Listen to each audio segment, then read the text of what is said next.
Hey everyone, Josh here. I'm just getting back to the V10 TDI project here. As you can see, the cams are back in, and it's time for the injector rocker arms to go in. So there's an updated, or not an updated, but there's another way to kind of eyeball the injector lash, because when you're putting a different cam in, you obviously want to check your injector lash to make sure the injectors don't get bottomed out and broke. So we're going to do that, as well as change up some bolts, and going to peen some gallery plugs here and explain why and what we're doing. So stay tuned. So first off, we're going to cover the injector rocker hold down bolts. So just like a lot of stuff on the Volkswagens, they're torque to yield. So you can see it's got the shouldered bolt right there and there. And here's some grade 12.9 non-stretch bolts. So these are about $10 to $15 a piece.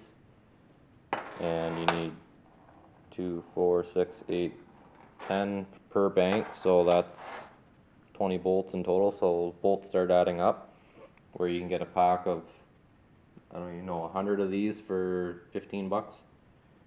So I've done them on a lot of 4 cylinders, and the V10 is no different.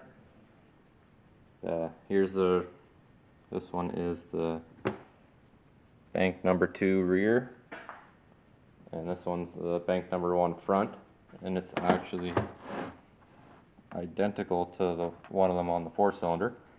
So obviously the bolts are going to work, same torque method. These are going to go to 25 foot-pounds, and that's it. And yeah, that's it for torquing them down. I don't have a torque wrench with me, so I'm going to go snug them down and to do the injector lash, and then I'll do a final torque when I have a torque wrench here. So next up, we're going to peen the plugs on the end there. So I switched my phone for this part of the video. So here's the rocker assembly. This is the second bank rear rocker assembly. And here's the oil gallery plug. So this rocker assembly is fed pressurized oil through the cam cap there. Well, there's a hole there too. So that's what lubes up your rocker assembly, lets it actually move freely. The issue is this gallery plug. The rocker assembly itself is steel, whereas the plug is aluminum of some sort. So eventually that plug's going to come loose and you're going to lose all your pressurized oil. The last one I did was on a BRM. It had about 400,000 kilometers, and I had one loose one. The rest of them hadn't fallen out yet, and they were still fairly tight, so that one got peened in as well. But it's basically you're going to take a center punch and just try and peen the steel over that plug a bit so it doesn't fall out. So I'll do that here.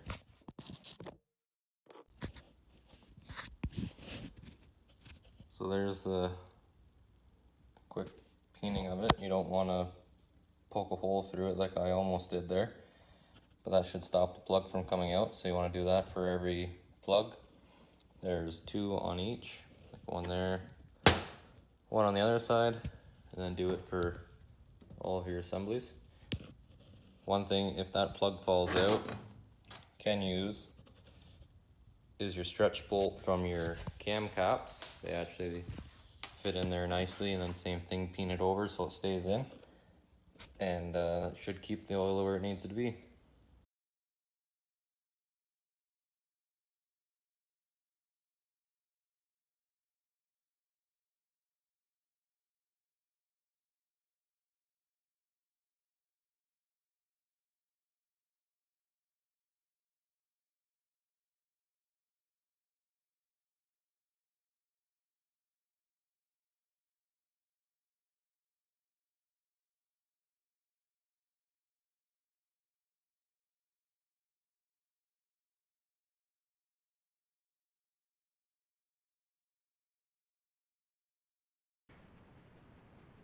So with the rocker assembly in, you can see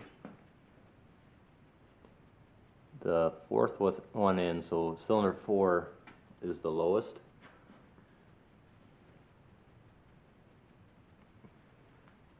So two ways you can do it is if you set a dial indicator on here, anywhere really, and then just turn it over and watch it and get it set to the lowest spot, which is a little hard because everything on this thing's aluminum, so your magnet on your dial indicator won't stick very good. So the way around it is your injector lobe on your intake injector lobe to be centered on the roller there, so you can kind of, it doesn't really focus very well there, but you can kind of see it there. So as far as your intake lobes, you can go across and kind of eyeball it up. So the rear one on cylinder 1, the rear one on cylinder 2, and then front, and front are all your intake lobes on this bank here.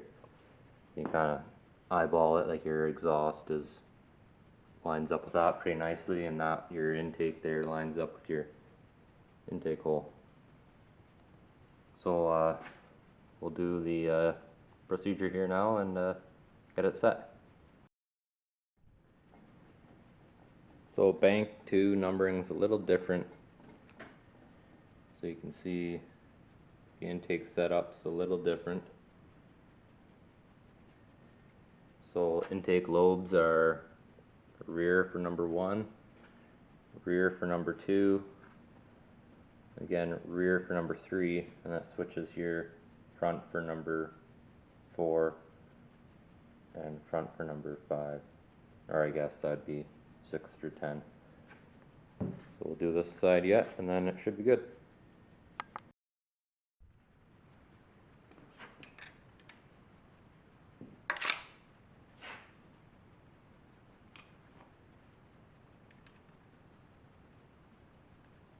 So you're going to turn it in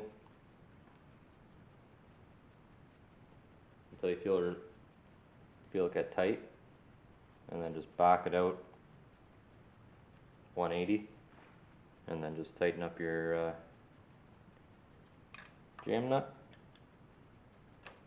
and that's number 4 set. So do that 10 or 9 more times, and then it should be good to go.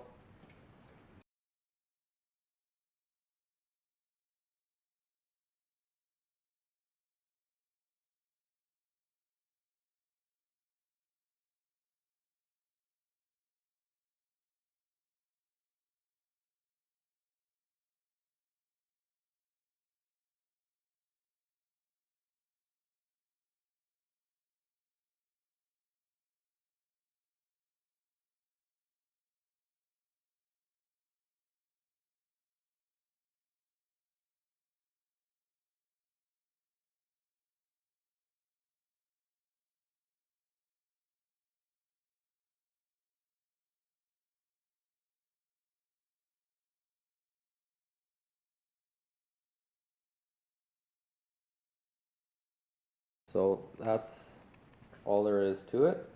They're both in. I'm just gonna have to run a torque wrench over everything, make sure everything's tight. So if you found this video helpful, you can check out some of the other ones on how I got it to this point here. And hopefully the next video will be it inside of there running. It's been an interesting project so far. So I got a few little goodies to go on it, and it should be a fun little SUV when it's done. So thanks for watching.